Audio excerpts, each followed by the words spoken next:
J-Dab.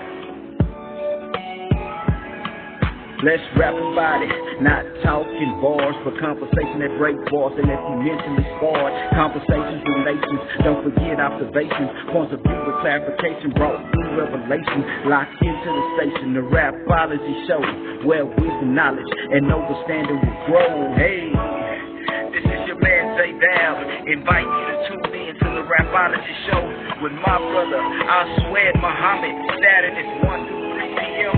live on CL Radio. Hey.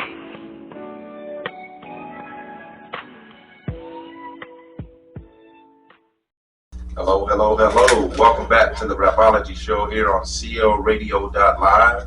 Remember, guys, we're here every Saturday from 1 p.m. to 3 p.m. We have a great show for you today. We're talking about one of the most interesting topics here, and it's because it's regarding our youth. Yes. And we're talking about sex trafficking today. And our guest today is passionate about cleaning it up. She's partnered with, she's with the Aldine Independent School District. She's a teacher, so she's educating our future. She's creating future leaders out there, or leading, bringing up future leaders. She is a part of the Aldine AFT Executive Board. So she's a decision maker. Yes. Above all that, she's a pastor's wife, so she's into the word. She's a community servant with a passion for advocating against sex trafficking.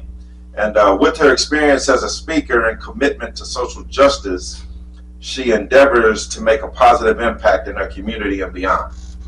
And some other things about her, she's a pleasant, she just walked in not too long ago, and her spirit, she's I can tell she has a sweet spirit, she has a caring heart, and I feel blessed just sitting here in her presence. So I want to welcome, to our listeners, please help me welcome the wonderful Miss Loretta Lang, everybody. Miss Loretta Lang. So welcome to the Rapology show, and it's glad to have you.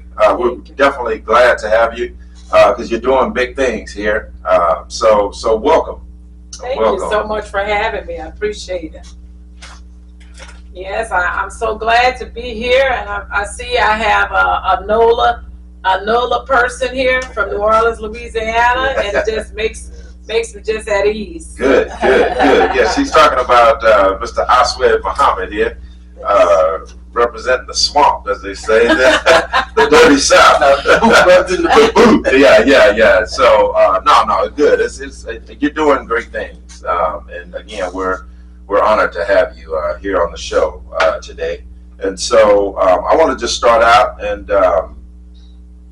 tell our listeners a little bit about yourself, kind of how you got into what you're doing, and things like that. Well, I'm originally from New Orleans. You'll hear that in my tone. I've been here for over 16 years, and it hasn't gone away. So it's just in me. So, but I came here by way of Hurricane Katrina, looking for my mother. Gotcha. So we came here homeless, basically. Lost everything. I had 13 feet of water over my home. Wow. So if we hadn't gone, we wouldn't be here. We've lost some family and friends in the hurricane. It was something that you will never forget. Wow. Can I ask you a question? I know you're a woman of cloth. Your husband's a minister, pastor, what have you. Were you married prior to Katrina, or did you meet him here? No, I've been married going on 28 years. May the 30th, and so we were married, and we had a 4-year-old. And my girlfriend, she couldn't get back in the city because at that time the water started coming in the city, and they didn't allow her to get her kids or come in the city. So my husband and we found a way to get over to her house, which was on the other side of the bridge, and we were able to get her kids, and we lost contact with her for 3 weeks. Our phones went dead. You couldn't even get money out of the bank. We were just Wow. So your money didn't matter and your phone didn't matter. And so we were just disconnected. And so, yeah. And so when I came to this city, the only thing that we knew was to work. And so my husband and I, we stayed with a cousin for a couple of weeks. And we were like, you know, we know how to do this thing. I mean, even before others came in, the federal government came in, FEMA and all of these things, all of these entities came in and started disseminating money and distributing money. My husband and I just started working for a temporary service, moved into a apartment, and no furniture, just a blow-up bed. And so we were just glad to be alive.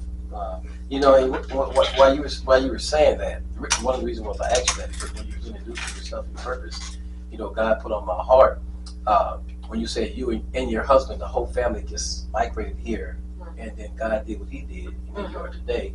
I was thinking about Joshua. You know, when God told Joshua, when you go into the new territory that I've already given you. Yes, yes. Just like I was with my servant Moses, I'll be with you. Yes, yes. For I will never leave you nor forsake you.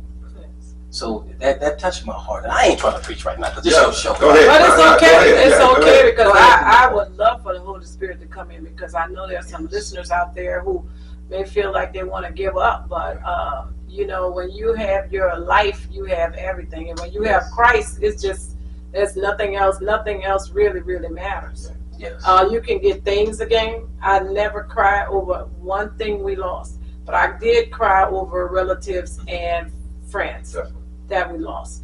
The hurricane was so tumultuous. It took houses off foundations and floated. At some point, if they had bodies, it just tagged them by the feet to the end of the bridge. And you know, it was just really horrific. And sometimes Houstonians get tired of us talking about it. But when you experience something like that traumatic, it leaves an indelible impression upon you, and not as far as feeling hopeless, but feeling that God, you're the only one that could have taken us out and taken care of us and provided for us. You're the only one. Yeah. And you know what touched me is that, you know, I was born in New Orleans, and I think my mom migrated from down there when I was 6, but my grandmother, cousins, family was always there, so we was always back and forth. Yes. And our family home for years was on Independence Street. Right oh, now, I know about Independence Street. Right down the street. You all in the hood. Yeah, I know for real. So when I was looking at the video footage, you know, on TV, whatever, streamed all over the world, to see people on the roofs of the Florida projects and Desire projects just waving T-shirts or whatever else they had, just act for help, it just broke me down, man. Yeah. Because at that point, like you just said, you're at the mercy of God right there. Yeah. You know? Yeah. So to have you here today, after going through that, it's a blessing. Yes, it's a blessing. And, you know, many days I would cry because I would say, Lord, why am I here? This is such a big city. Oh, my God. 4 lanes going north, east, south, west, and we still sitting looking. And I'm like, what is going on? The long stars. Yeah. It's at the boat. Yeah, so, you know, I was just accustomed to getting everywhere, 20 minutes here, 20 minutes there, family down the street. Yeah. And I still miss that. Yeah. I still miss that because most of my family, we are in different parts of the country. Yeah. So we don't have the gatherings like we did, and all of those are things that made family special. The gatherings on Sundays, you know. Yeah. We used to watch Hawaii 5-0 and all those things. That was a long time ago. We would come together as a family and play in the yard and climb the trees, play with the dogs, eat watermelon outside. Yeah. Everybody bring a dish. And I think the difference between New Orleans and here is that in Houston it's just all about work. Oh yeah.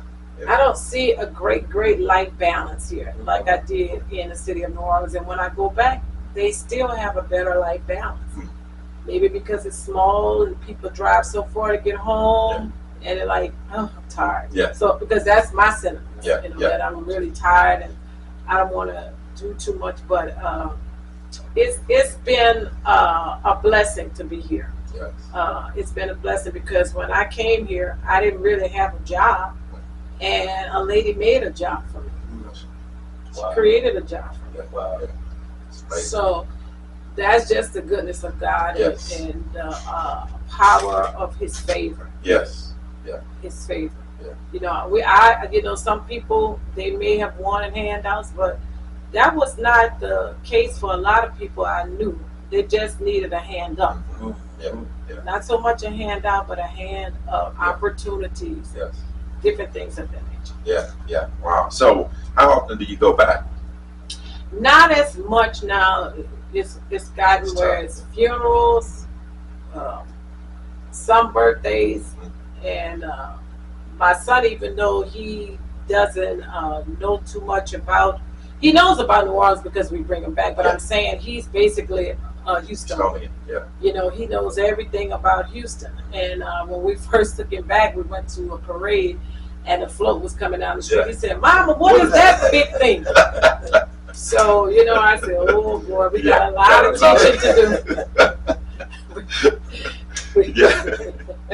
That's something. Yeah, I know. I remember the first time I went to New Orleans or whatever, and I was probably the same way as your son was. Cause I went to Mardi Gras is what I went to. And it was was crowded. It was crowded, and you see a lot of things, and it was just, it was fun times, but it was just, it's just a lot of people. So, but so with you being a teacher in the Aldine district, were you a teacher in New Orleans or no? Yes. Okay. Yes, I taught in the a private Catholic school. Okay. But when I came here, I had to start over because they didn't recognize any of that. What I wanted to ask was, did you see a difference in the school system, and then in the kids, like in the not so much kids, because kids are kids. Well, yeah. But you know what I mean, like I saw more rigor in the curriculum here. Okay. Before I left home, New Orleans school system was lacking something. Oh, okay. And I even compared the curriculum here to that of New Orleans, and I saw that it didn't measure. Because I remember, and I know some kids who actually had to take remedial courses in college because there was something lacking. Yes. So where do you think that? I guess, is it the curriculum that you're teaching down in New Orleans? Like, was it different, like curriculums and? Yes, the curriculum was different. Yeah. It has gotten better. Which is good. Yeah. It has gotten much better. I see that a lot of colleges there have taken over some of the schools, and most of some of the schools they are charter schools. Yeah. So I see some difference, but I thank God for the education that I had because in New Orleans, because it made me the person that I am today. Which is good. Yeah. Yes. Wow. Yeah, I often wonder about that because, with different states, they teach different things. I mean, education is education, but sometimes I feel that, I've seen people, we same age come up, but they were taught in a different school. Different state. Yeah. And some of the things that I was taught, it's like, man, they don't know that. You know what I mean? And so I don't know if that's something that's driven by the school system. Like, are they doing that, intentionally to hold people? But and it's politics to everything. You know what I mean? So who controls that? You know what I mean? Like, I don't know. Well,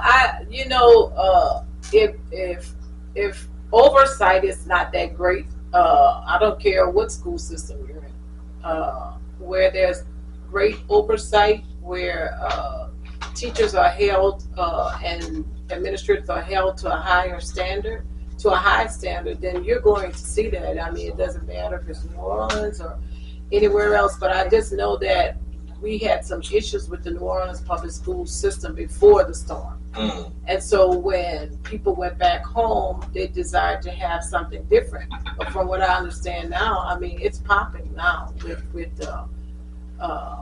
educational systems and with other partners coming in to help and support, because when a whole city drowns, everything drowns. Yeah. And some people never went back. Gotcha. Just like policemen. Yeah. Some policemen never went back, but so those who stayed got promotions and everything. Wow. So that's just how it was. Yeah. Well, we're gonna take a quick break, right quick, and play a song for you guys out here. Remember, we're here with the Miss Loretta Lane, where she's a passionate teacher, and we're gonna get into some things today. So stay tuned here on CLRadio.live. Welcome back. So we were sitting here with Miss Loretta Lang here with the Aldine School District here. She's doing great things, but y'all, we've been blessed because the lady herself has walked in, Miss Lady Jennifer, who is another rapologist here on the Rapology Show. She does with her feature, The Awakening. She's gracious with her presence today as well. And the man behind the scenes, who is from NOLA, as they say, I may not be saying it right, but brother Aswed Muhammad, he's behind the camera as well. So also I want to shout out the Miss Vicky Bailey Downey. She's not here today. She's another rapologist on the Rapology Show, so she'll be here next week. And keep tuning in here to CLRadio.live. We're doing big things here. So welcome, Jennifer. Glad to see you again. And how are you doing today? I am glad. It seems like I ain't been here in a long time. Yeah. We have been gone for a minute. Yeah, y'all So been out on location and doing things. They were in California doing things and taking care of business. And, Rapology is on the road, y'all. We're doing things on location here in studio and other places. So, again, stay tuned. But definitely glad to have you back in the house. You're looking good as usual. Thank you. And again, we're just happy that we're all kind of back in the fold here. Yes. So Miss Lane, thank you again. We're definitely grateful for having you here. We were talking about before the break. We were talking about the education system and things like that, and comparing education system from Texas and other states. With that, do you think sometimes the education system fails our students? Well, let me rephrase that. I know you're an educator and you got to defend education, which is good. What do you think, I guess, causes students, I'll just say, to choose other things than they forsake the school? School is trying to build them up, bring them up, things like that. What do you think causes them to say, man, forget that school, I'm doing something else? I think we've lost community. Just look at the total picture, the total package. And people don't like to talk about this, but the church was a very vital part of our lives growing up. Yes. And you learn manners, you learn etiquette, you learn how to handle yourself in public spaces, you learn speaking. You even learn how to act, to sing. You really got a chance to hone your talents in church. Not only that, but we all were accountable for each other's kids. If I skipped school, which I didn't, but if I skipped school, if I walked in my yard and my neighbors, you always, in New Orleans, they have porches. And those older ladies sit on porches. And they would tell my mother. And that would be a wrap. Yeah. But now you can't tell people anything too much about the children. We don't have that community. We don't have the God perspective. So the spiritual is missing. So we don't have the advisors. I can remember too, and they've cut out a lot of programs to help our kids after school. Yes. Big Brothers and all that, all those programs. And I know with the Y, they still have it, but a lot of the programs I'm talking about were free. Yes. And your children could go, and even if a mother worked until 6 o'clock, they could go sign up and get tutorials, get a meal, a snack, and play a little recreation, and then you go home. That has gone. That has gone, and we all had that. I mean, we're all involved, and so we need more mentors. We have more mentors in our lives too, even if it were members of the family. We have those, but we have those pieces that are missing. So it's not one specific thing. It's just a totality of. I just take John. John, mother works until 6 something. John gets out of school at 3:30. He has other siblings that he has to take care of, and for that age, they're gonna always think that they're missing something. So he may sneak off and do things that he shouldn't or whatever. But they have to grow up fast. They have to think fast. Sometimes they grow up fast, but they don't make wise decisions. Yeah. So those are the things that I see. And let's be honest, when we have PTA meetings and things of that nature, some of the parents, they don't ever show. Yeah. But you say, let him go home and say the teacher hit me. I will see you in the New York second. Right. So we just need, your child should know, your mother should know that you're failing. Yeah. Way before the end of the school year. Right. You know, your child is signing, because we send things home and your child signs your name. You never ask about a report card or whatever. I just don't. I think when they took God out of the school, he said, okay, I'm going to just let y'all have it. Yeah. And y'all just do you, and I'll do me. So, and I think that's, and I just, I've seen a slow progression, a very, very slow progression. You know, even now, you have to watch children going into the restroom, and I'm talking about older kids. Because of same-sex issues, preferences. And so it's really, out of control. it's just not one thing. It's just so many factors. Yeah. And I agree. I mean, it's. I have a 12-year-old son, and so, and I'm trying to teach him things, and it's just different though, man. I remember when I was his age, and the teachers seem to care more. Yeah. Like my teachers cared a lot, and they, I don't know if they just saw something in me or my brother or what, but they seemed to care because they, some of the things that, kids get into things, and, even when they saw or even saw a hint of us going the wrong way, they stepped in like, man, you shouldn't be doing that, or even the threat of, I'm gonna call your parents. We straightened up. That means nothing. Call right now. I mean, like, that's what I've been told, call them. Right.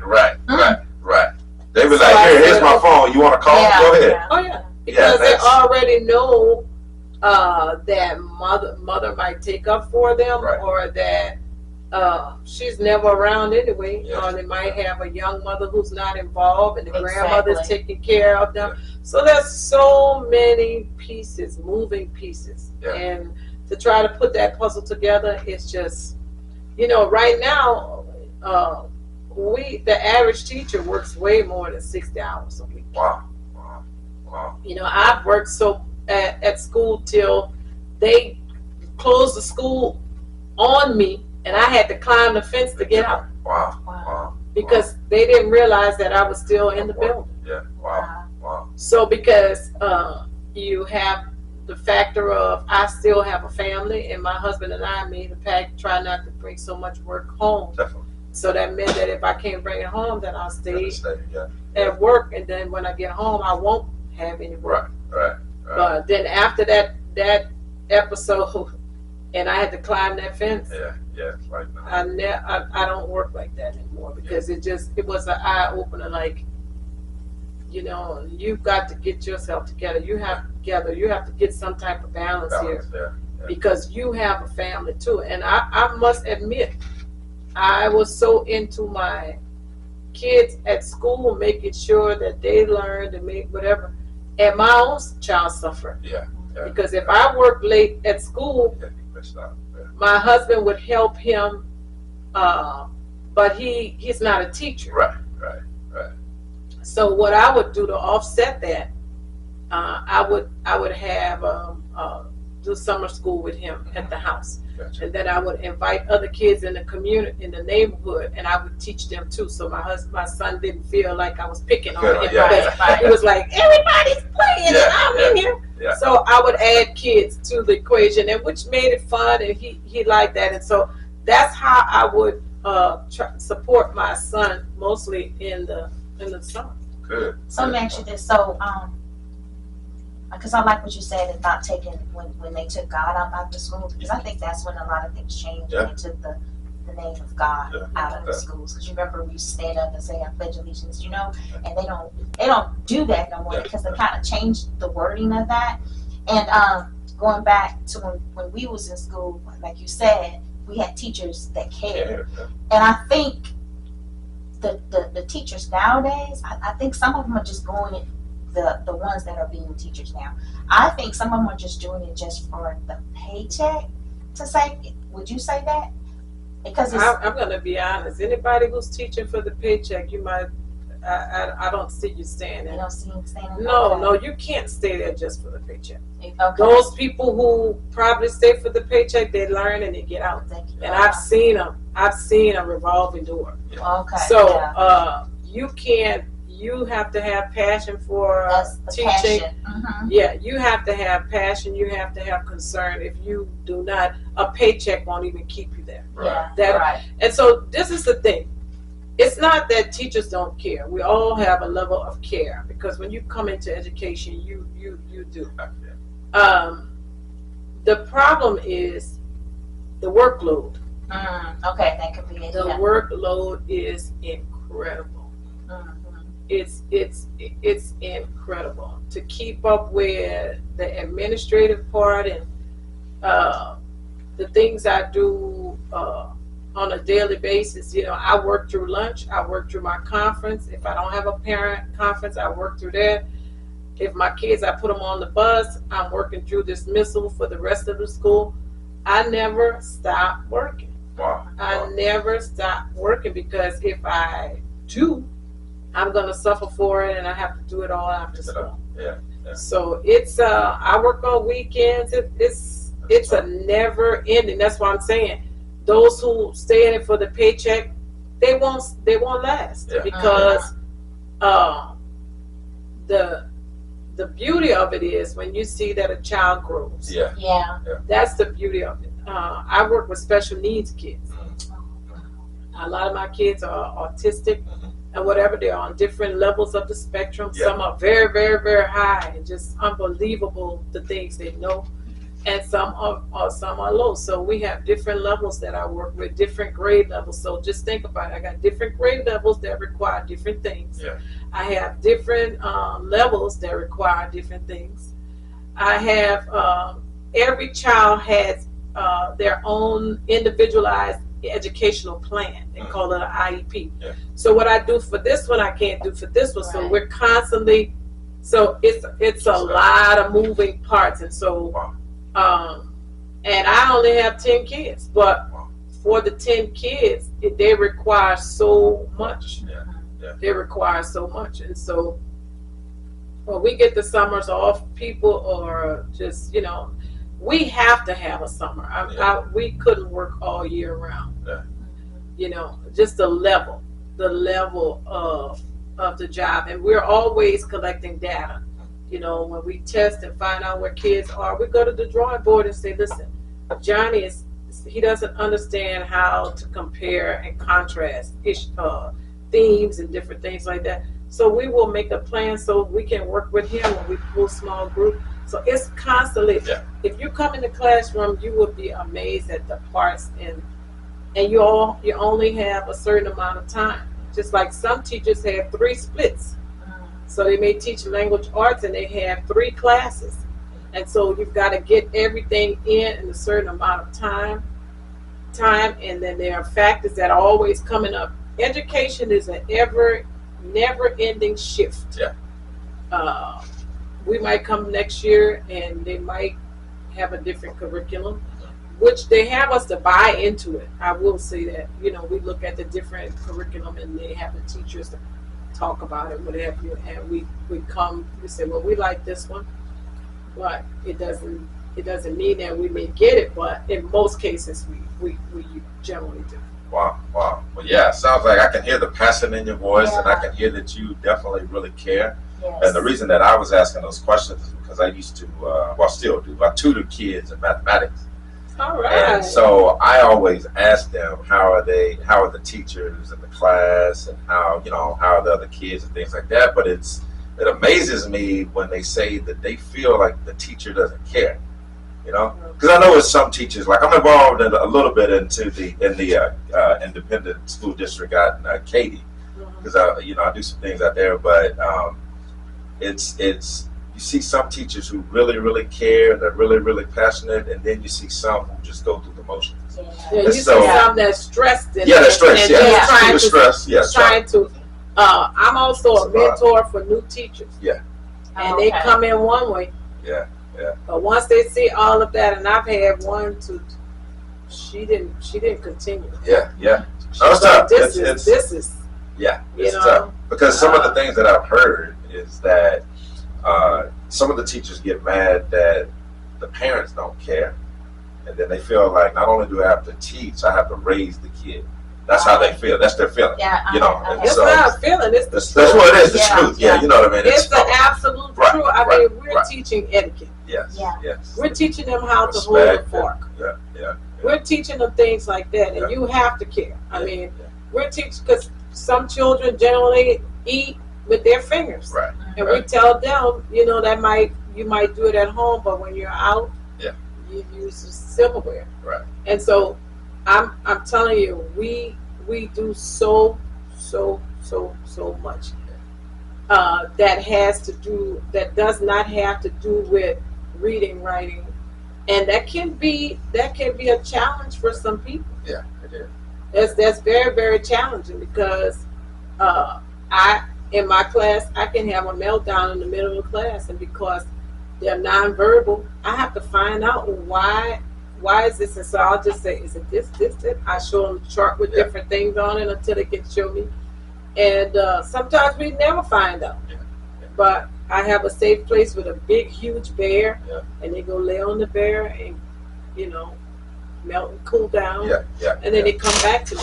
Yeah. But that stops the class. And so that's the thing about it. Just think about it. You're on you're timed. Yeah. You have delays. I'm gonna sit here. Yeah. Delays. Uh-huh.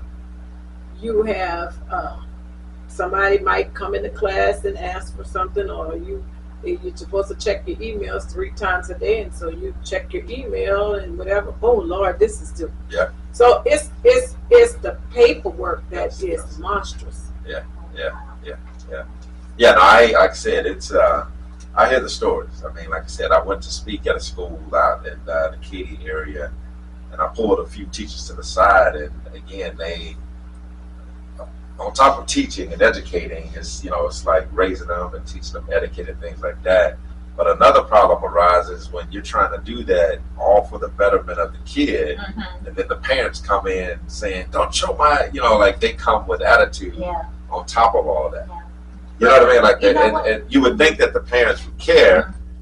They're but stressed too. They're charging. They're They're trying to charge the teachers up for being too involved. Like, don't tell my kid how to. You know what I mean? And so, and the kid is innocent in the whole thing. Yeah. And The so, kid is innocent. Yeah. Sometimes that you'll find, and the parent will just tell you, "I don't know what to do with it." Yeah. I've literally heard that from them. I don't know what to do with them. yes, So when you call me, I don't know. And the child knows that, I'm working. And some parents have, a parent literally told me, I have 3 others to think about. He doesn't want to do. He wants to be wayward or whatever. I have 3 other children that I have to worry about. Well, with a phone call like that, what are you supposed to do? Right. The only thing that you can do is just try to embrace them and just tell them. And this is a factor, and this is what's missing. Now, this is an important piece, and I know you all can agree with me. We all, I know in my when we grew up, we all had that pleasing parent factor. Exactly. Yeah. Okay. Yeah. I didn't do drugs. It wasn't because it wasn't presented. It's because I didn't want to hurt my mother. Yeah. I wanted to please her. I didn't want to hurt my grandmother. I don't see that. Right. What I've seen, it's totally, it's about me. Yeah. Yeah. I don't see that factor. I mean, even if you got tired in school, you would say, "Oh no, I can't. My mom's gonna get upset, and my mom's gonna be mad." And I grew up real poor, so it wasn't like she's gonna take something from me because we didn't have too much of jack. So, it was just the fact that I felt for my mom because she was a single parent, was married. They separated, and my mom was a homemaker. She had to learn. He wouldn't allow her to go to school or anything. So when they departed, she had to go to school. Yeah. So we had to live with my grandmother. So I'm just trying to tell you, I used to feel for my mother having to work and go to school, and then I'd be a problem. Right. So I wasn't going to add to her stress. Yes. But I don't see that factor. Yeah. You know, and I tell kids, I say, do you want to hurt your mother? And they look at me like it never dawned on me, you know. I'm just trying to do me. It's about me. Yeah. So, you know, that's one of the things that I'm missing. It's a God thing. It goes back to God because God teaches you how to love your neighbor as you would love yourself, even if it's mom, dad, the cop, or whoever in authority. Yes. They don't look at authoritative figures. Yeah. You know, I was young. We used to see the police. We used to take out running. You know, and my mom said, "Now, you know, the police will get you if you do." You know, all of that. The fear. There's no fear of God. There's no fear of parents, authority. So you're just on your own, doing your own thing, and Satan is just having a party. Basically. Yeah.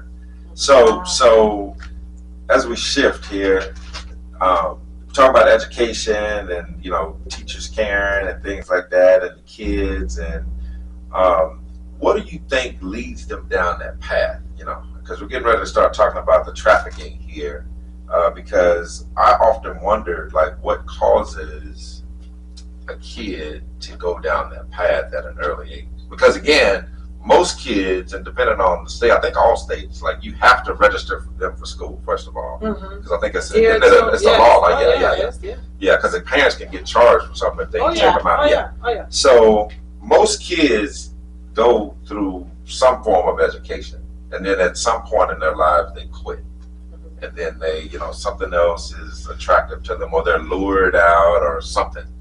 What do you think causes a kid to go down the path of, you know? Could it be the peer pressure? Maybe? It could be. And the people that they hang around, because like for that, because I be telling my son all the time, you know, he's 17, about to be 18 in 11th grade. Yeah. You know, there's a lot of people in prison for things that they didn't do because of the company that they keep, association, the association, right? Yeah. So I think it's more about, because they know the kid. Our children know right from wrong. Yes. You know, it's just that I think some of those things, and plus, you know, the things that their friends are doing, that entice them. Yeah. I think those things will encourage the kids to go that way. Well, I'll say this about boys mostly, because sometimes I do say the black boy's house is on fire. Yeah. Yes. And we know that's a trick of the enemy, because if he can get the seed, so he wants to steal your seed. Yes. So basically, what I see is with boys, a lot of them, you have to understand about development of boys as opposed to girls too. Girls tend to develop faster mentally and different things like that. That's just a God-given how they're made. Boys seem to have a delay in development. So when they're younger and they don't get what they need, they tend to shun away from education. And once you shun away from education, what more is there to do? Is to get in trouble and do something totally unproductive. So, and then what I find with boys, they have a problem with reading. So they're not going to want to sit in the class and read before their peers and different things of that nature and be scoffed or laughed at. So that's another factor. And then the other thing is some of them have learning disabilities. And this is the thing that people don't really want to admit about their children. But I think every child should be tested. I mean, to find out where they are intellectually, mentally, and find out where they are. Because if you have a child that's struggling in school, they can be dyslexic. I mean, it can be some things, and you've got them failing and missing, not being promoted, and then if you're a big person, a tall big person, and you failing, when you stand there with your group that's coming in, people know that you're older and whatever. And some of those that I find with boys is that they don't want to admit where they're struggling. And if they are struggling, they don't want people to know that they're struggling. If they have a learning disability, a lot of times the parents don't want to admit it. Excuse me, because that happened with my son, and I have certifications in special ed. I would tell my husband, I say my son has attention deficit disorder. There's nothing wrong with that boy. And this went on, and he just caused havoc in the classroom. Just couldn't sit down. These are things that he couldn't control. And so he finally admitted it, and we got him some help. And I mean, it was just, did he struggle still? Yeah, but not as much. And then we were able to put things in place, like we gave him a 504 plan. You can do that. You can do that. Yes, that plan helps you to matriculate on, so the next teacher know how to handle you and what accommodations are in place to help you to be successful. But that's a parent who's looking into that, a parent who cares. There's so many parents, they don't want to admit it. And so you have a child that keeps failing, and what will a child do? He'll just give up. Because I'm too big to be in the 5th grade and I'm 17. I mean, and at some point they're just going to move you along, and you still don't know anything, and you have to pass that exit exam. In Texas, you can't pass it. So then I get a GED. So a lot of them listen, and they know once they graduate they have to make money, so they make money in easy ways. And then there's a lot of parents don't want to do the 504 because of the embarrassment. They feel embarrassed. That's the worst. That's the worst place to be. It's like you need to help your children because that's what I had to do to one of my kids because it was like when it was in 1st grade, I noticed like wait a minute, something ain't right. Everybody getting it, but not him. Right? And so it's something that he cannot control, or because if you have a learning disability, you just have one. And so many superstars and ball players, they'll tell you they did poorly in school, but thank God for the basketball or football because they had to get them help. See, if you were in a basketball or a football program, they would make sure you get help, especially if you were good to stay on the team. So you had these things going for you, but if nobody thinks enough to get Johnny some help, Johnny sees that nobody's helping him. The teacher's trying to help him, but he still doesn't understand. My mom won't come to school to try to give me some help. You can't afford a tutor. Some people can't afford. Many of our kids can't afford tutors.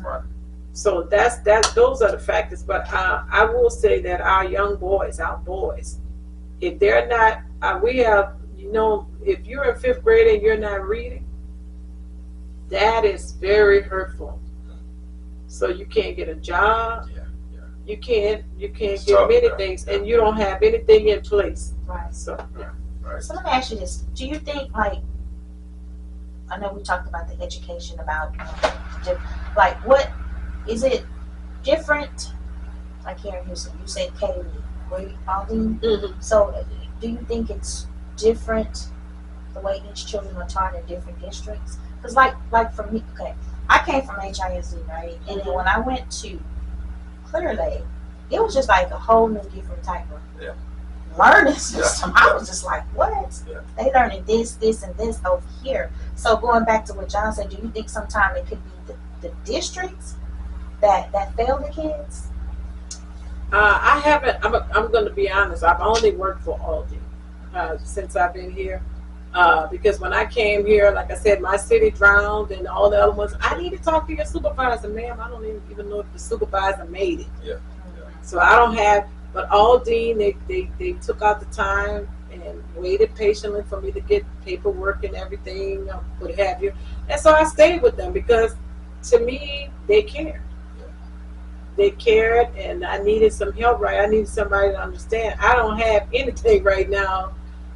Even my when I did my master's here, I had to take a class. I remember taking Southern University. I took an algebra course because it was cheaper. Yeah. I would do the cheaper things in the summer and then go back to university. And Southern, they couldn't find the algebra course. They said, ma'am, in order for you to do this program, you got to do that because that school, we can't contact them. And so they said, what are you going to do? And they said, we'll give it to you free. I said, I'll take it again. Wow. So. Wow. Yeah, no, we were talking about that a little earlier because I'd asked a similar question to how the teachers are in New Orleans versus here. And so, because we were talking about how the curriculum seems different. I grew up in HISD as well, but I have a little brother who grew up in the Clear Lake system. And, you know, he's way younger than me, but thankfully, like, my teachers care. And then he comes from good stock, like with our parents and my dad. Like, we're gonna make sure you.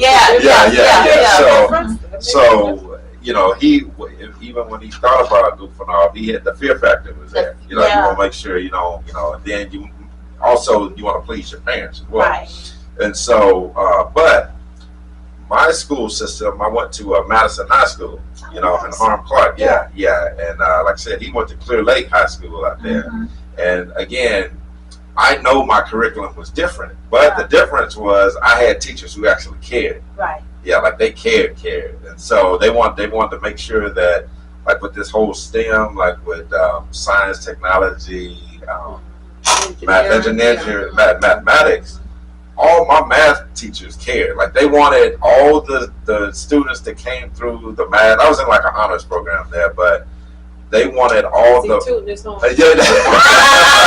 I know, right? Trying to cap a little bit. So they wanted all the math students to be math, like to go the math route.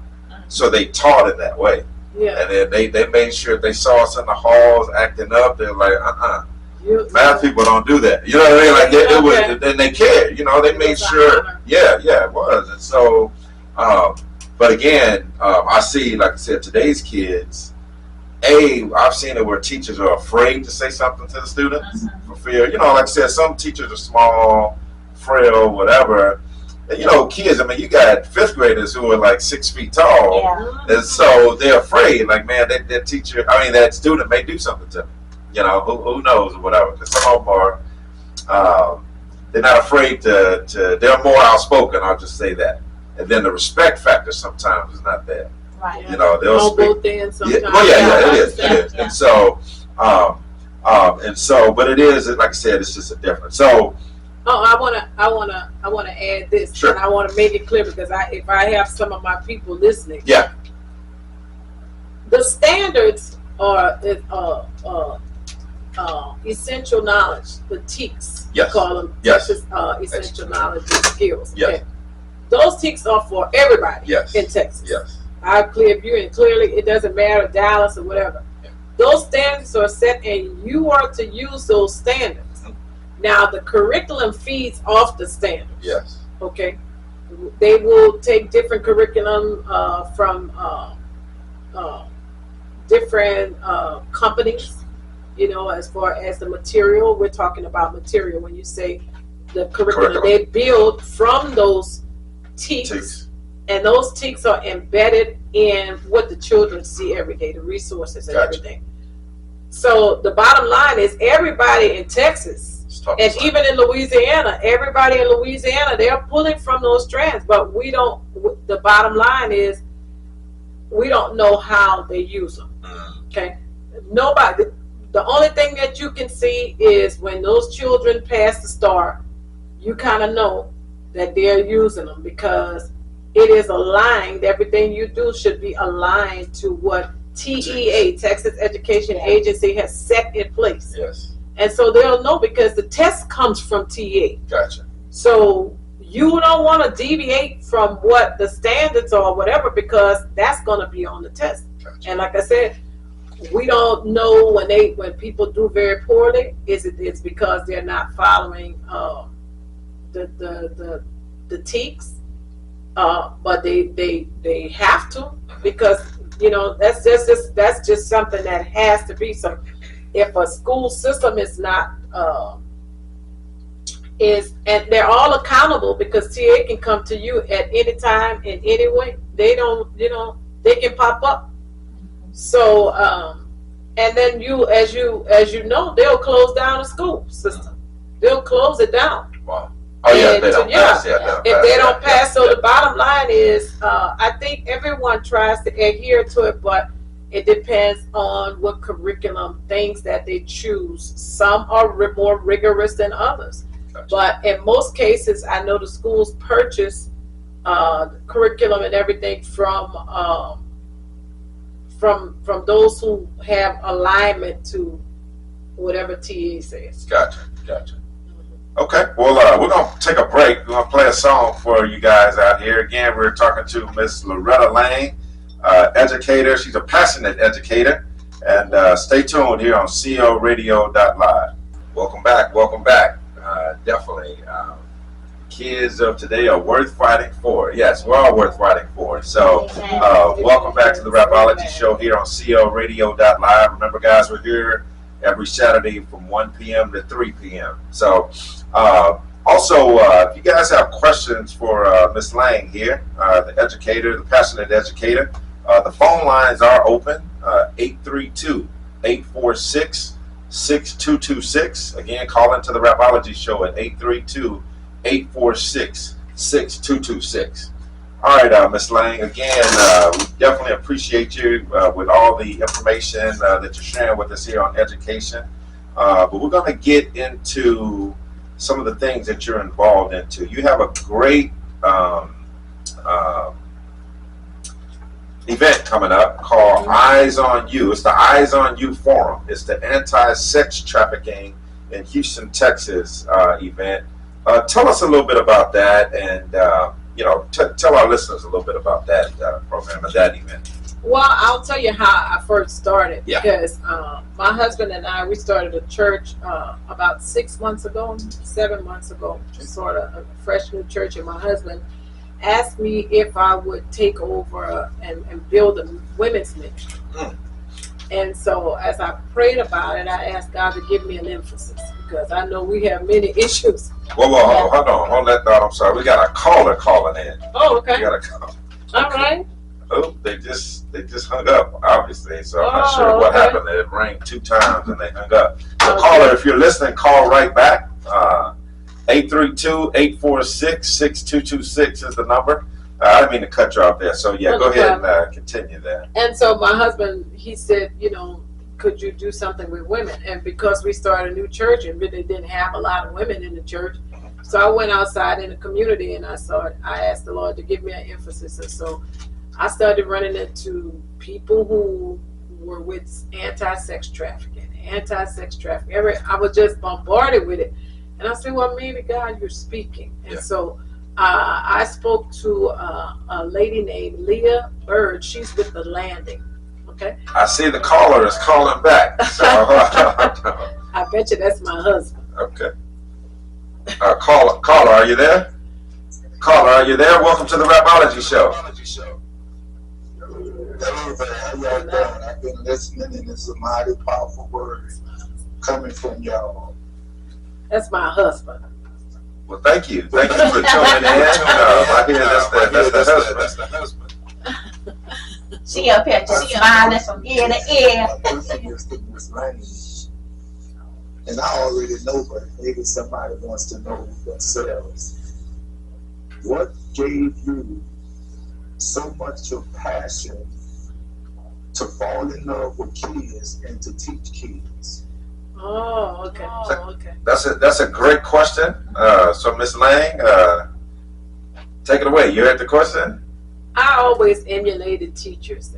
When I was coming up, I had real good teachers, and they dressed well, and they carried themselves well, and we used to have a lot of fun. And I just acquired that passion over time, teaching in church, Sunday school, Bible class, and teaching women at different retreats and things of that nature. So I just fell in love with teaching and fell in love with special ed children, because I wanted to understand more about them, because our son was diagnosed with ADHD, and I wanted to learn how to better teach him as well. So it was a blessing for him, and then it was a blessing for other kids too. And so I had a great husband too that supported me, might I add.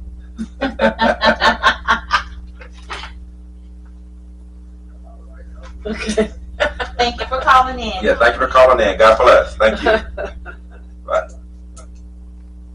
All right, remember, guys, the phone lines are open. That was a great caller there. And so I know that touched Miss Lang there, because she's smiling from ear to ear over here, y'all. Yeah, so continue calling into the Rapology Show, 832-846-6226. So, Miss Lang, you were telling us about the sex trafficking and how you got involved in it.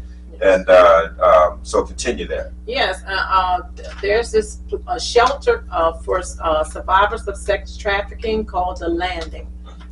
It's in the Bissonnette area, where we know that there's a lot of sex trafficking, but I thank God for our police department, because you don't hardly see any of that activity on Bissonnette. So they basically cleaned up that area. Good. So they started it in that area, and they actually house those girls. They take care of them, provide, because as you know, when you're sex trafficked, you own nothing, not even the clothes on your back. And they will tell you, if you leave, you got to leave everything. So they come there with nothing. So Leah Bird and her team, with The Landing, they go about raising awareness and helping those girls to reintegrate back into society, because you must understand that they've been brainwashed. Mm-hmm. And they have to, it's a Christian organization, so they approach these girls holistically, knowing that they can't do it alone, and through the work of the Holy Spirit and God, and just accepting Christ in their lives, that they can make a change. And they're doing great work over there. So I decided to do different drives for them with clothes and things of that nature.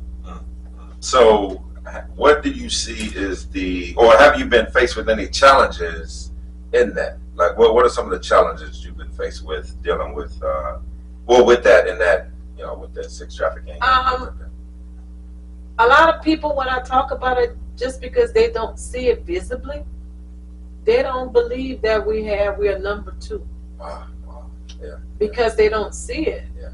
But it is so, it is hidden. It's in homes. Yes. Yeah. It's in regular neighborhoods. Yes. Because I heard of an incident where I think on this side, on the south side, where they had children, immigrants in the house, and they were sex trafficking. Wow. So it can be in your regular neighborhood. It can be, and I did a lot of research on this situation. That's what brought me to this point, because I'm saying, why aren't there more things in place for it? I know the police, they're aware of it. Yes. But everyday people, because they don't really see it happening, it is happening. And I just want to really, for us to open, that's what Eyes on You open. We want to open your eyes as to, they're right in these massage parlors, cantinas, they're in high-end hotels. Wow. Just like you see these little hotels around here, that might be just something going on or whatever. Yeah. But we're talking about high-end. This is a $150 billion industry. Wow. Wow. Wow. I didn't say million. I said 150 billion. Wow. Wow. And when I heard about how AI is helping with this, I just had to do something. I just said, Lord, you got to do something. You got to help me wake up some of these people to really see. And the thing about it is, it affects everybody. It can be your child. I mean, some people, they DM these kids or whatever. And we'll get more into AI, because that's really what my emphasis on this whole thing is, that they're more savvy about, because they don't want to go to jail. They don't want to stop their money. Right. So that's why you see that they have cloned into something else.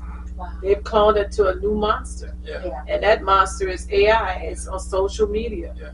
It's changing their identity, whereas I can change my identity and look like my friend here, and call her husband. Just say, I know y'all. Call her husband and say, look, I'm in trouble, babe. I need some money. I'm your voice and everything. Yeah, I've heard about those things. Okay. But it's going into, well, they did it to your president. So if they did it to your president of the United States, where you can go to jail, what do you think they would do with your daughter? Right. What do you think you do with your daughter? And I'm telling people, be careful what you post, because it makes it easier to adjust to you. Yes. You have all of your clothes off anyway. What makes him not use AI and take them all off? Right. Okay. Right. And then post it in your school or on somebody that goes to your school or whatever, and shame you. And defame you. It's really, and that's how some of them do it. They say, well, listen, if you don't do this and you don't do that, I'm going to take these pictures and I'm going to spread to your peers, to your schoolmates and this and that. Or I know where you live and I'll put it on your porch and let your mother see. It's really, really bad. Yeah. So it's they blackmailing them out there. Yes. Wow. Yeah. So for those who don't know anything about it, or what are some signs that they can look for someone who may be trafficked, or may be heading down that path, or you know what I mean? Like, are there any telltale signs that somebody as a parent can look for to say, hey man, I need to, outside of being involved in their daughter's lives, but yes, like what is some signs? Well, a lot of times they don't have friends. Okay, and there are some girls being trafficked right as we speak, and they go to school every day. Okay, there was a situation where a girl used to get picked up for lunch, but the principal and some teachers noticed that when she came back, she had a bag, but it was a bag from some other place that was far away from the school. So then they started looking into it. Another sign is they will have things. Oh yeah, just okay. Yeah. When we grew up, we couldn't wear our friends' clothes and borrow stuff and everything. Even bring it to the house. Right. Yeah. Okay, but they're having things, and parents should say, where did you get that from? I didn't buy that for you. Mm-hmm. My friend a lot of times they own things and they should not. They had to get it from somewhere, so they have money. We're talking about the ones like in high school and stuff who are able to come home, but the ones who are out in traffic, they are enslaved. Let's not get it twisted. So there's different levels of trafficking. There's different things going on, different layers of trafficking that people experience. But there are some girls here in the city, and they're being trafficked. They're not from here. That's why they call it traffic, because they abduct them from somewhere else, and they just feed them through this tunnel of connections. Wow. And so you will find the girl, and it's not easy, because we have a speaker that's coming. Her name is Sashia Armstrong. She has Providence Outreach Ministries, and she actually go into like the massage parlors and everything, in the clubs and everything, and minister to them. Wow. And they will tell you some of them are from another country, especially in the Asian community. There's a real problem with massage parlors and different things like that. Most of those girls, they are not from this country. They have been promised. And so they've been overpromised Yeah. a good job and different things and come to the States, but when they get here, now you got to work. You owe me $60,000, so now you got to work it off. Wow. And so, and even if they work it off, try to attain that, what they would do is tell them, I know your parents, I'll kill them if you don't continue. So it's like Miss Stacia said, that she can only minister to them or whatever, and those girls, when they see her, they just hug her and everything. Yeah. And so they're not willing to tell on their yeah, because they're really afraid. Afraid, yeah. they're really Then be, I mean abuse them. they abuse them like you wouldn't imagine. Yeah. Wow. So with your, what do you expect people to? I know your event is free to the public, right? Yes, it's free to the public. So what can one expect by coming to the event? Like, what are they? Is it more informational? Like, what is it? My aim is to expose, open your eyes to where sex trafficking can be. Gotcha. Okay, we pass by places all the time, and we probably think nothing of it.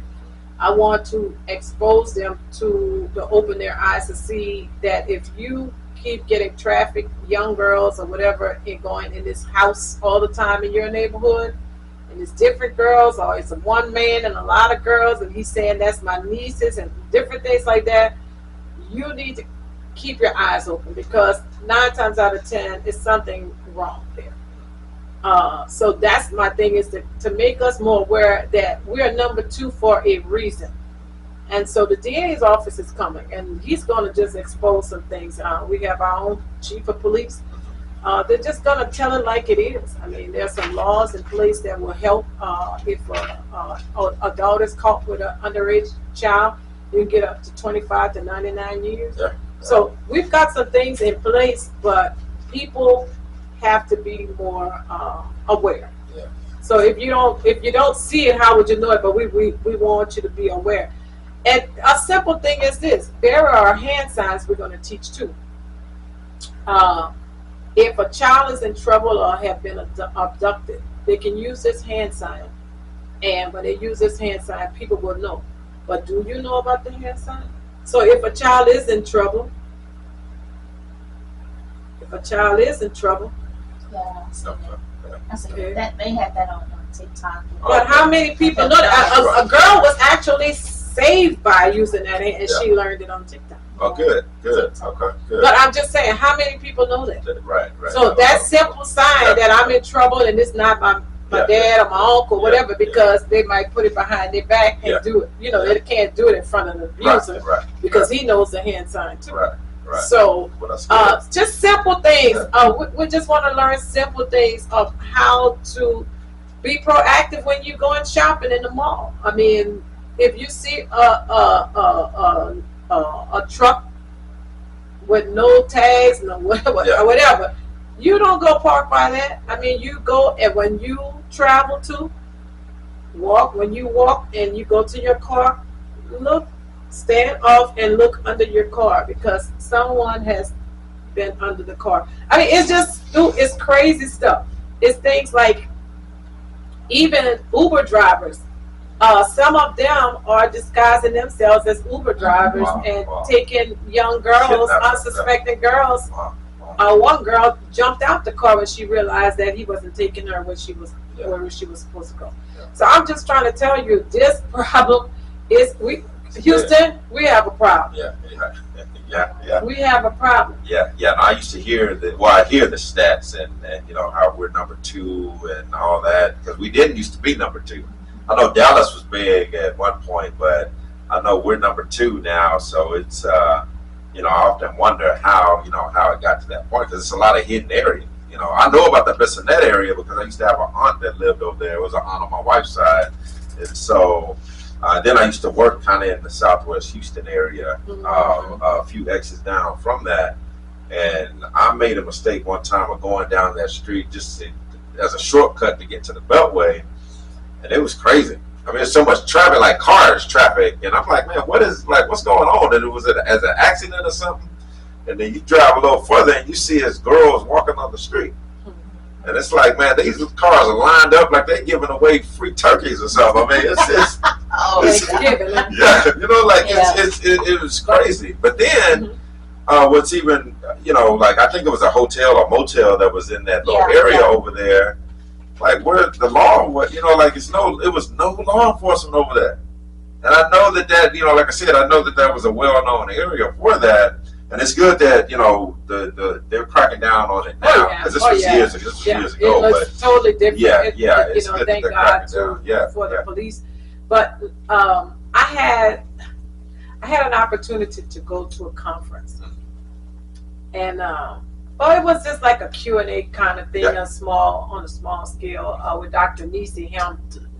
And she had the DA there, and I mean, she had some top wigs, but it was kind of most personal, kind of small, where she got a chance to talk, and different judges or whatever were there. We're just having a Q&A or whatever. And she invited a pimp, a former pimp. Yeah. Well, of course, when she said a pimp in the house, I got angry. Yeah. I just, you know, that righteous indignation, you know, I just got so angry. And she got up and she said, before you judge him, give him a chance, because he's no longer a pimp. Good. He has totally changed. So we listened to him, and this is what he said. Y'all don't look bad on me. He said, mothers came to me and gave me their girls. Wow. He said, I never had to look for girls. They were given to me. Wow. And he said, I sometimes had to say, no, this little girl is shaking and trembling, and you could see the innocence on her. They would tell him, she's not ready. So when he told us that, I was like, what? I mean, so this world has been, I mean, when I started, I didn't expect to find some of this stuff. I mean, it was just too many layers, just unfolded, just layers on top of layers on top of layers. And even these things that's coming down with some of these celebrities and different things of that nature, it's all interconnected. Yeah. And it looks different on different levels. Right. In the hood on Bissonnette, it looked like the little rundown motel. Yes. But the higher you go, it's mansions. It's mansions with girls living in these mansions. Okay. It's top hotels. I heard an interview from a hotel manager, and he had blacked out his face, and it was a distorted voice, because evidently he still worked there. Yeah. And he said, whereas the cheapest room was $1,500 a night. Wow. He said it was nothing for celebrity to come through there, and they propositioned right in front of. He said that he had a beautiful receptionist. She was gorgeous, and the guy just said, "Listen, I'll give you more money than they ever would pay you for one night." Wow. And the boss turned around and they laughed. She just like, look, whatever. He said he looked on that when she got off, he looked on the video. She was going to his room. Wow. So we have all of these people just getting off into some weird stuff, and they don't care who they're hurting. They don't discriminate. If you're a child, and the more innocent, the better. The more innocent, the better. And like I said, the thing about the community that's coming together, the experts that's coming together, we have Kimberly Williams. And Kimberly Williams is a bad girl. She's connected to all the hospitals that actually see these girls, that have human trafficking clinics and centers to deal with traumatized girls after the fact. Because you do know that some of them they cannot keep because they lose their minds. Right. Okay. They actually lose their minds. And so when after they lose their mind, they dump them. They don't need them. So a lot of them get out of that because of that too, because they literally lose their minds. They cannot cope. And so they just drop them off, or they run the risk of picking them up, and deserting them and whatever, and these girls don't know where they are because they know they're not from another state. But when you go into mental crisis, you have no identity. Your identity has been taken. Yeah. Your family connections, family means absolutely nothing anymore because he was your family. Yeah. So you thought. Yeah. So my mind I mean, the average girl, some girls, they have to satisfy at least about 10 to 15 men a day. Wow. And some have averaged 50. And that's on the low end of people that's just doing simple stuff, sex acts. Yeah. But I'm just trying to tell you how it's a real crisis, and it hits everybody's home. Yeah. Wow. Yeah. I know you're collaborating with a lot of great people for this event. I know you with the chief of police there in Aldine, and then like you mentioned, Kimberly Williams, director of anti-human trafficking. She's over that program. You said that Dr. Nisi Hamilton, you said? Yeah, she's a sex survivor. Right. Yeah, Okay. Survivor of Wow. sex trafficking. Wow. And she was supposed to be on, but we had a conflict or whatever. And Okay. we found out, and she was like, oh. But she does everything. But she works in schools telling children. I mean, she's all over the place. She's nationally recognized. Wow. Okay. Yes. And then Leah Bird. Yeah, Leah Bird is yeah. the one I talked about. She actually has the Safe House. the and all safe that house stuff. for which is good. yes. And then Miss Mariah Mariah Hardy. Yes, Mariah Hardy. She's over that program for sex trafficking with Baylor Medical School. Okay. And clinic, yes. So if back, I know you said there was a former pimp, but that was on the deal that said that's mind blowing that he said. I know it blew my mind too. Parents are giving their daughters. Did he ever say why they were doing that or what the benefit because of he them, was or rich. What? Oh, okay. He was rich, and they wanted to use the girls for money. These are people who have no morals and stands. I mean, So were the mother saying, "Hey, I know you'll take care of them"? Or yeah, what? they would. Yeah, I know that's that you would take care of them, and because he would still provide for them and whatever.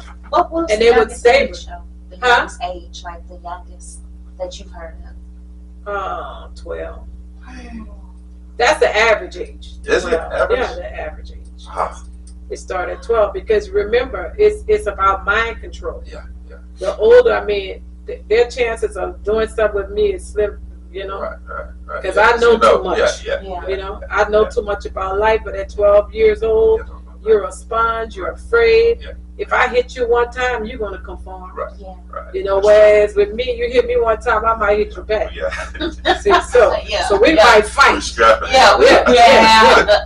So those are that's what they want. It's about intimidation. It's about enslavement. It's about mind control. And they always start off very good with them because some of those girls they DM them and they tell them they love them and they like and some of them who are vulnerable and don't have a father figure. Yes, and that's what we're running into too. But you can't even say that anymore because guess what? Some of those girls do have fathers. I mean, you can get to sex trafficking through running away, through homelessness, foster kids. Because after 18, where you going? Some of them are put out. Right. So once you go on the street, and according to statistics, if you are put out by a family member or whatever, just in a situation where you're put out or you're out of a house or whatever, in at least 5 to 7 days, you will be picked up. Wow. 5 to 7 days, you will be picked up and introduced to that world. Yeah. So have those people like the I guess you call them giants, but those that be sex trafficking the kids, have they ever been caught? Have some of them ever been caught? Well, what's going on, and Dr. Nisi is working on that too. A lot of times, the girls go to jail. Oh. The girls go to jail because prostitution is illegal, Right. and they go to jail. But they've been taught, and they already know that you better not call my name. Oh. Okay. Yeah. So they're too afraid to do that, and a lot of them they just do the time or whatever, or just I'll get you out, and they usually go get them out. Okay, yeah. They usually get them out. So a lot of them, 20 times or so, they've been picked up or whatever, but they're put back on the street, but maybe in a different area or in a different way. So, well, isn't it a felony though, or no? Is that a felony or no? Oh, yeah. Okay. Yeah. Yeah. Wow. Yeah. Yeah. No, it's. I know some, like I said, with the law, law enforcement. I know they're trying to crack down because, like I said, in that area that I used to work in, it's. What's weird is I used to work in it's heart of Southwest Houston, but right across the freeway was one of those type of hotels. And I remember one time somebody burned the hotel down. But it was known for like prostitution and all that stuff. So somebody lit it on fire or whatever. I prayed for a place that I used to pass by every day. I prayed that God tear it down. And when I looked one day, it shocked me. I said, "Whoa, somebody tore it down." Yeah. But you know what's sad though is the people that runs that. Yeah. I know what you're talking about that motel. It's like, and they know what was going on. Yeah, because we used to do a lot of well, I remember one time we did a community march over there, and we went inside that the hotel that's like it's on this and that, and right behind that Burger King. Okay, yeah. And it's like, wow, y'all working in here, and they know, and then you know what goes on in these places. Like, how would you feel if it was your daughter, your children in here? You know, Some of them don't care. It's just care. Again, that love of money, man. That love of money. The love of money is the roots of all. So it's that, of all evil, because you're basically selling your child. Yeah. I mean, you know, and you've heard of instances where the mother was on drugs and the child was just easy picking. Yeah. So, you know, it's and so like I said, there's drugs involved. Wherever there's money, there's drugs and violence. Right. All of those things are together, and it's a godless situation. So it's anything goes. It doesn't matter if it's a child or an adult. It's just really bad, and that's why some of them, there's a secret society of professional men, and it's understood that they call themselves falling in love with younger girls, but they're married and everything. It's a secret society. And so, I mean, you know, it's just the forum is on that Friday. On that Sunday, I will be speaking at my church, and I'm going to really address it from a spiritual perspective because it's depraved. It's a heart that does not know God. Yeah. That's just the bottom line. Because when you know God, He will teach you to love, and you could not imagine. I mean, you just think about it. If you hit a cat, something, you know what I'm saying? Because you know that's life. So you know, in your car, I hit a cat one time, and the cat was just jumping across the highway, bong, bong, bong, bong, and I was like, oh my God! So that's not human, but it's life. And so when you don't have the sacredness, you know, the sanctity of life, I cannot do this to you because you have a soul. You have a soul. That is so much missing. And I thank God for Jesus every day. I don't know about y'all. It's a wonderful time with the Easter season, really to go back to God. If you fall to the way, because the farther you get away from God, you go down. The farther you go down, and you get caught up in many things, simply things that God has given you, that He said you're supposed to subdue. It subdues you. You know, what is weed but a weed, a piece of plant? And that plant controls your every move of your life and calls your name. See, God has not made or put us in positions where we are supposed to be servants to that. He died. So we don't have to be servants to any of those things. I shared that with my father-in-law, my stepfather one day. He came, I just had my baby, and he was trying to visit with us, but I'm telling you, every 5 minutes he was going outside to smoke. And I ministered to him, and I said, do you know Christ died, but you don't have to be a sucker to a cigarette. I said, it's something you're supposed to take and smash with your feet, a piece of tree, a piece of shrub or brush. And he said, no, nothing ain't controlling me. But he took that word and he never smoked again. That's the power of the word. That's the power of the word of God. It's able to change you. And see, that's what has happened. Men have walked away from God. They have walked away from things that they even learned when they were young. And they're calling themselves atheists and this and that, things of that nature. And they think that money is going to solve everything. But there's so many people in the hospital wish that that $1 million could take them off of their bed. Yeah, that's true. And one time, at some point in your life, you're going to have to reconcile with God. Yeah. So I don't want to preach either. No, go ahead. The break at the tambourine. All right, so to our listeners out there who, I want you to say a word or to encourage some of our listeners who may, they said, man, to heck with school. I mean, nobody loves me. I'm being drawn to this wrong crowd out here. And I know, Lady J knows over there that could lead them down a wrong path. What would you say to encourage that listener that there is more, that there is hope out there? So speak to that listener who's out there, who's on that verge, on that brink. They're not too involved yet, but that's pulling them because they feel that they're not loved.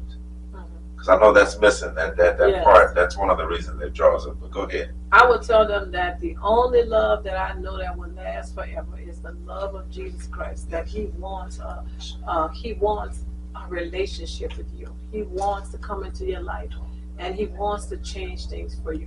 That you don't have to be a servant suffering to sin and those things that want to come and destroy your life. That's what God is. And education is good because even Jesus, He learned the scriptures and things of that nature. So God gives us knowledge, and He takes that knowledge, and we're supposed to learn things so we can be productive in society. And God has gifts for you, and He wants you to grow and develop, because that's what school does. It just takes what you have and just takes and develop it. Yes. And so in our society, it's based on going to school or getting a trade or something. You cannot just live in society and don't have something under your sleeves, because right now, even to work at Burger King and McDonald's, you have to have a high school diploma. Yeah. So if school is hard for you, go get you some help. Ask the teacher for help. And I know one thing about teachers: if you come to them and say you want some help, they will give you help. Yes. And tell them, Miss Johnson, I just don't understand. I don't get it. But don't ever give up on you. If you give up on you, other people will say, well, he doesn't even care about his own self, so why should I help him? So just know that. But I tell you today, just go to God and just ask God. Just repent and ask God to come into your life, forgive you from your sin. And just ask the Lord to come into your life, and just He will give you a new perspective on life, a new way of looking at things. And that's the beauty of the cross. Amen. That's a good word. We're going to take a break on that note and come back here. We're going to play a song for you guys and come back here on crradio.live here with the Rapology Show. Hello, and thank you for tuning in to another episode of Awakening with Lady Jennifer. So before I start, let me go ahead and just say my prayers. So Father God, I thank you.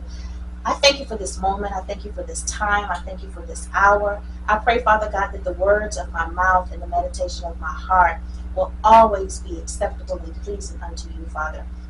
I thank you for being our God. I thank you for just loving us the way that you do and never leaving us nor forsaking us, Lord God. So, God, I pray for the listener that is listening, Father God, that it'll be a word, Father God, that will turn their hearts and their minds unto you, Father God, in the mighty name of Jesus. So I thank you for tuning in. Today, I just want the listeners and audience to know that we're going into Resurrection Sunday, and Jesus is not dead. He is alive, and He rose with all power in His hands. And that same power that He arose with is the same power that you carry. So tap into the Holy Spirit. Tap into the king that is within you.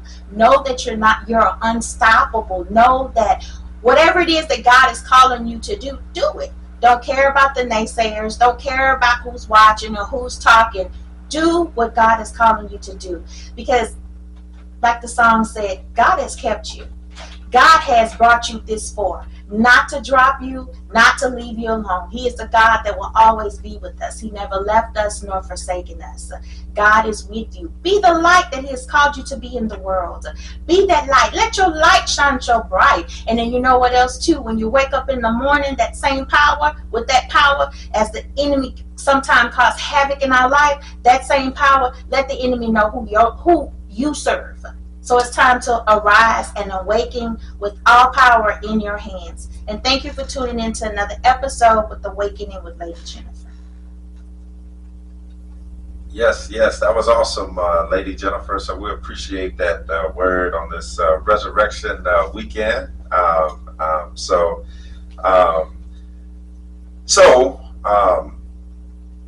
got a whole bunch of stuff going through my head here, so it's a great show here.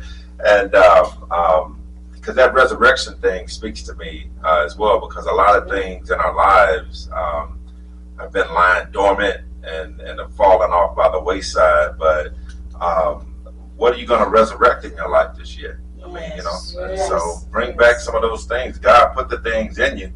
He's just waiting on you to tap into those things. So my prayer this weekend and always is that God continues to stir up those gifts, but as he's stirring them, that we act on that. Yes. We go out there and use those gifts, because those gifts are for someone else. A lot of people don't realize they're for someone else. And so we get blessed in the process as we use those. And I don't know about you guys, that have you guys ever used some of the gifts that God has blessed you with to help somebody else? Don't you walk away from that feeling blessed yourself?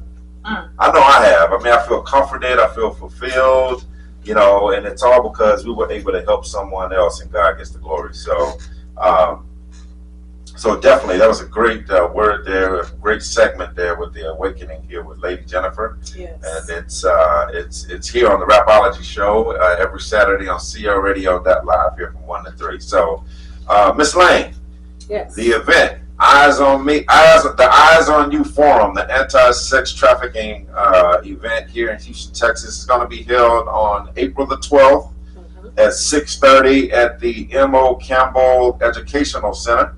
That address is 1865 Aldine Bender Road, FM 525 here in Houston, Texas, 77032. It's free to the public, free parking, everything. So come one, come all. Again, April 12th, 6:30 at the M.O. Campbell Educational Center, 1865 Aldine Bender Road, FM 525, Houston, Texas, 77032. If someone needs to reach you or has questions about the event, how can they reach out to you? Loretta Lang01@gmail.com. That's LORETTALANG01@gmail.com. And also, if you want to register, because we want to get a head count as well, you don't have to, but it will be nice to, so we can see how many people we have. Looks like we got a caller, so somebody's trying to tap in already. Welcome, caller. How are you doing today? Doing good, doing good. Sitting here listening to your show, first of all, I would like to say great show, very anointed guest. But I would like to ask her, can she please just shine a little light on the effects of sex trafficking as it relates to young men as well? Because we know that young ladies are getting sex trafficking, you know, at an alarming rate. But our young men are too.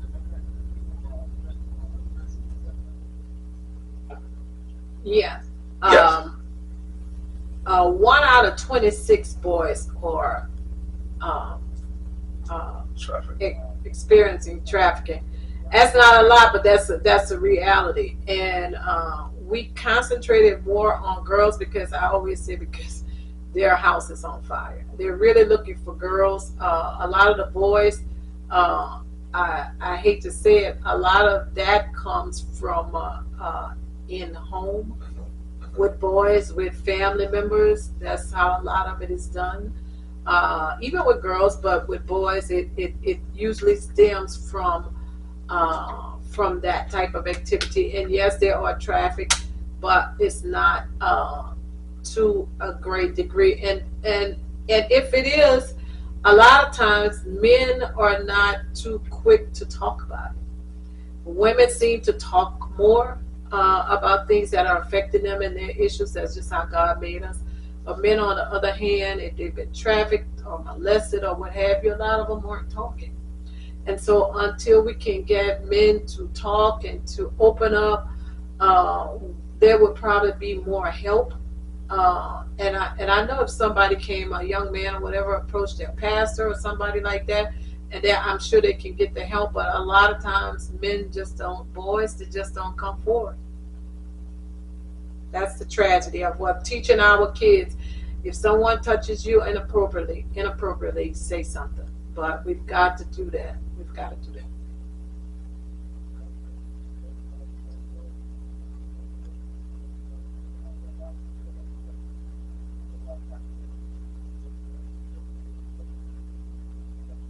Thank you. Thank you. Oh, and I was continuing to say, go on Eventbrite and type in "Eyes on You." Eyes on You, sex trafficking. Just type those few words in there. You're going to see my name pop up in the actual flyer. And just register. Register groups. Bring young people there. We're saying that the content is really for middle school and up. Okay. I have some colleges that I've contacted, and some of them are bringing their groups. So come as a group so you can learn. And so you all, after it's over, have a session and piggyback on this and start to talk about things that are affecting you or whatever, and how you can help and spread the word. Gotcha. Definitely. Remember, guys, the event, the Eyes on You Forum on Anti-Sex Trafficking here in Houston, Texas, and elsewhere. It's April the 12th, 2024 at 6:30 at the M.O. Campbell Educational Center, 1865 Aldine Bender Road, FM 525, Houston, Texas 77032, and it's free to the public. Free parking as well, ample free parking. So Miss Loretta Lang is the one of the contacts there. So contact her at lorettalang01@gmail.com, LORETTALANG01@gmail.com. You don't want to miss this event. We perish for a lack of knowledge. So come out there and get your information. Get the information so we can be more aware. So we're also just some of the other upcoming events that we have.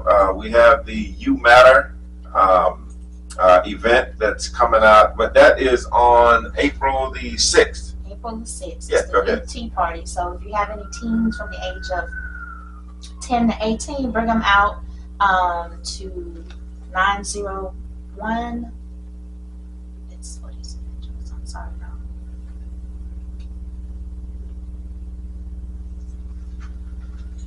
We're getting that address for you guys Yeah. here shortly. I'm so I sorry. would love to see those kids there. Yeah. So it's 9001 Airport Boulevard, Houston, Texas 77061, and it is a free event. So bring your teen out.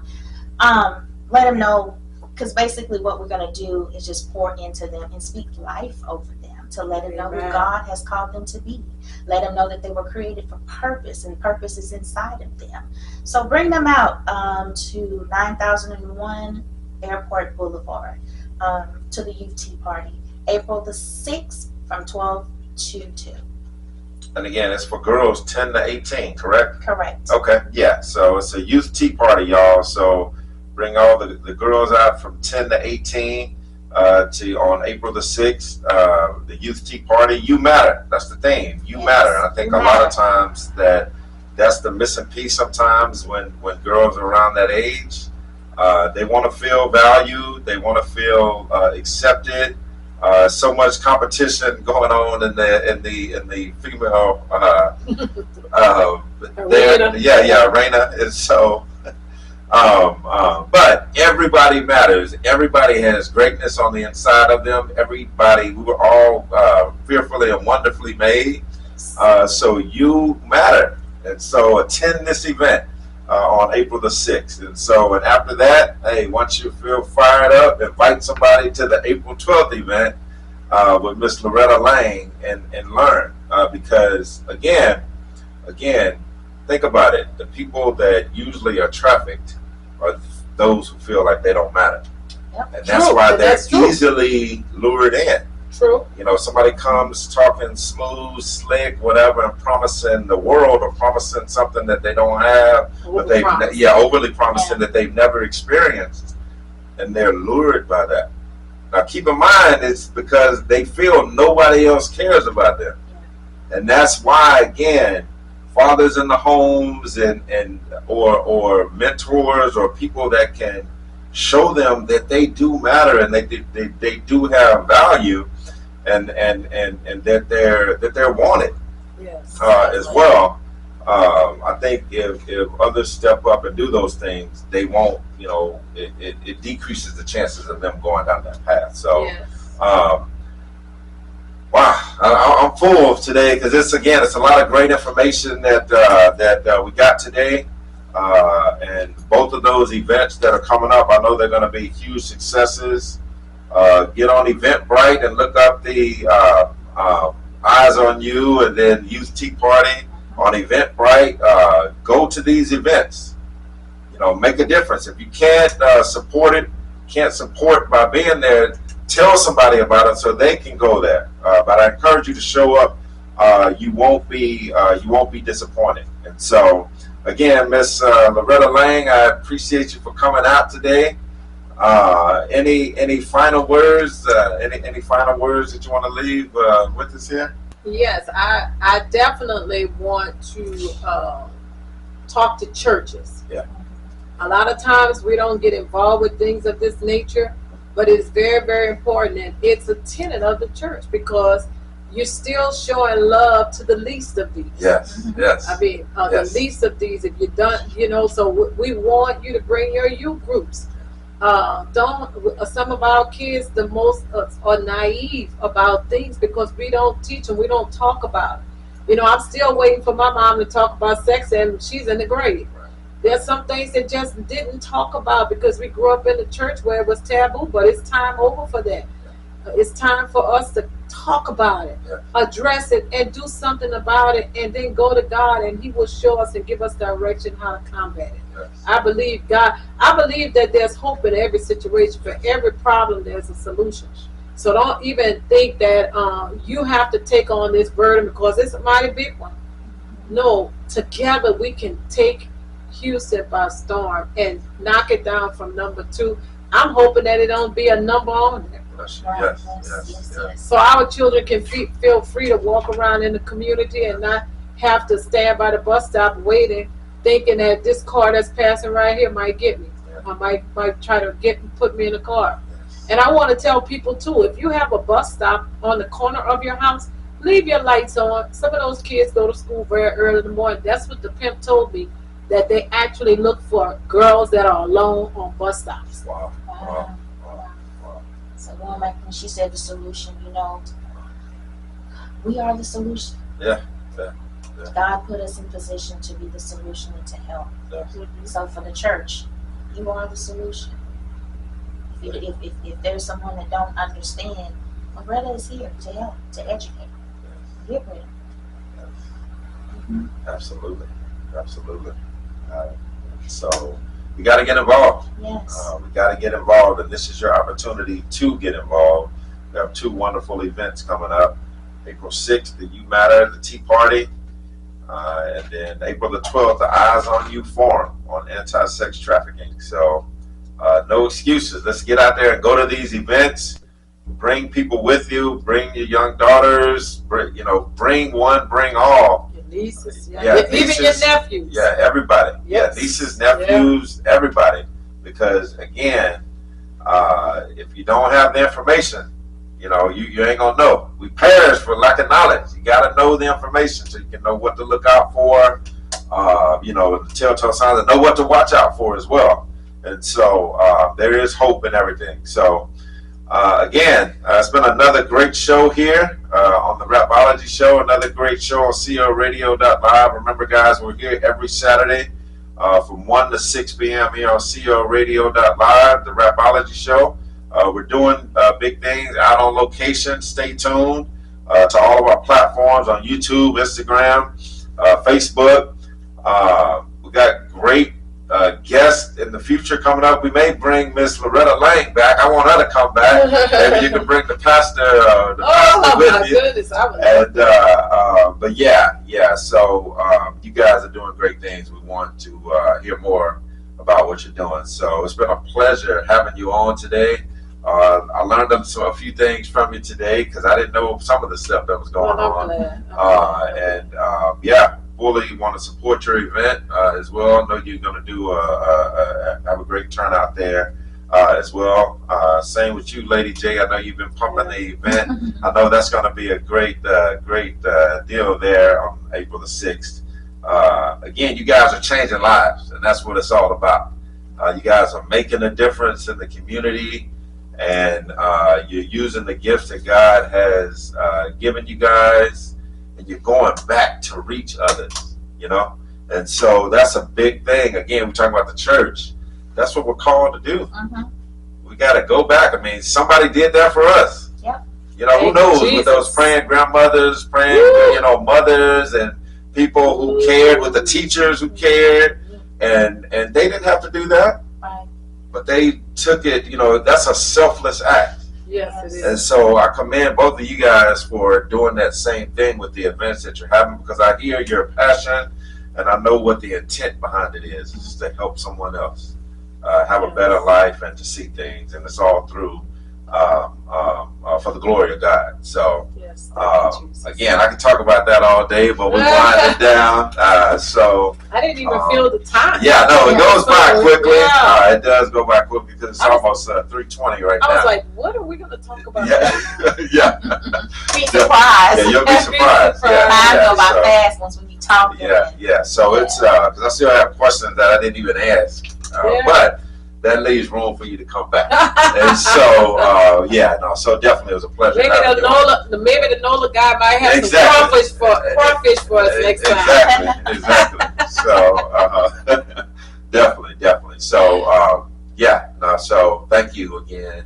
It's been a pleasure, and we're going to sign off here. So again, guys, stay tuned. Rapology, we're doing great things. We're going to be on location soon, doing other things. Stay tuned to the Awakening. You'll be hearing more things from Lady Jennifer as well. Again, the Rapology Show with wisdom, knowledge, and overstanding rules. That's it. We're signing off. Peace. We out. Peace. Whoa, hey, this is your man Zay Dab, inviting you to tune in to the Rapology Show with my brother Aswed Muhammad, Saturdays 1 to 3 p.m. live on CL Radio. Hey.